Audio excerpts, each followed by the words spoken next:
Okay શરૂ કરી લીધું. મારું નામ મિત્રભાઈ પટેલ છે અને હું અહીં બેંક ઓફ બરોડા દ્વારા ચાલતી આરસીટીમાં હું સિનિયર ફેકલ્ટી તરીકે અત્યારે કામ કરું છું. અને આ જે તાલીમ સંસ્થા છે તે 18 થી 45 વર્ષના જે ગ્રામીણ યુવક યુવતીઓ છે એ લોકોને ફ્રીમાં કૌશલ્યવર્ધક તાલીમ પૂરી પાડે છે.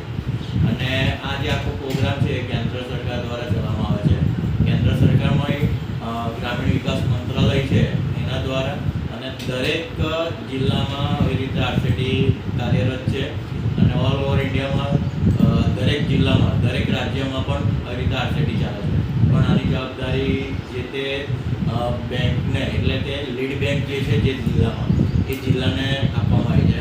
દાખલા તરીકે અહીંયા આણંદની વાત કરીએ તો આણંદ જિલ્લામાં bank of Baroda lead bank છે.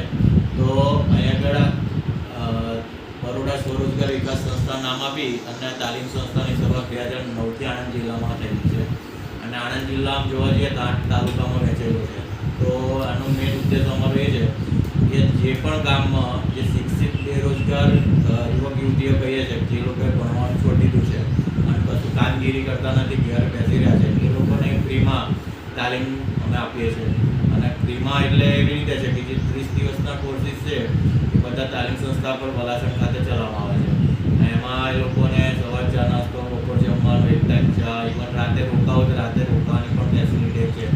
રાતે રોકાય તો એ લોકો જમવાનું પણ રાતે ફ્રીમાં આપવામાં આવે છે. એ જે પણ તાલીમમાં પોતાનું નામ નોંધાવે છે એ તાલીમમાં જે પણ જે લોકોનું મટીરિયલ છે એ મટીરિયલ પણ સંસ્થા દ્વારા પૂરું પાડવામાં આવે છે. અને તાલીમ લીધા પછી એ લોકોને તાલીમનું સર્ટિફિકેટ પણ આપવામાં આવે છે જેથી એ લોકોએ તાલીમ લીધા પછી પોતાનો વ્યવસાય શરૂ કરવો હોય તો બેંકમાંથી લોન જોઈતી હોય તો એ લોનનો સપોર્ટ પણ આરસીટી દ્વારા કરવામાં આવે. ત્યારે એ સર્ટિફિકેટ પણ એક મહત્ત્વનો દસ્તાવેજ